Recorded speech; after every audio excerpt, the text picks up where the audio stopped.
Money definitely runs this world. Thank you for this comment. All of your comments have been very informative. I'm going to look into the book about TV.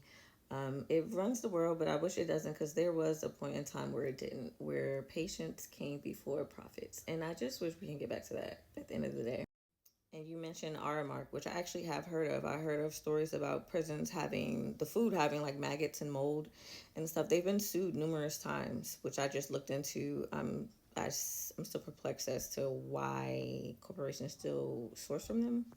I know they're not the only maggot corporation, but like, why are we still using it? Anyway, I haven't heard of that, like the mold and maggots in the school system. I heard of parents complaining about like the lack of nutrition and the ultra processed foods, which of course is going to be the, I don't want to, we as adults shouldn't be eating it, but our children should definitely not be eating that stuff.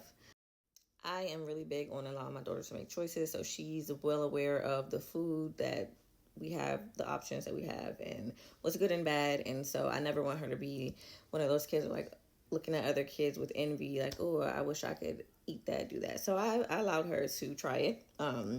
And she's tried it, and she came home and said, Mom, it was delicious, but it made my stomach hurt. And then a week later she want to try it again. So she understands that they do put stuff in it to make it like addicting and good, but it's really not for human consumption.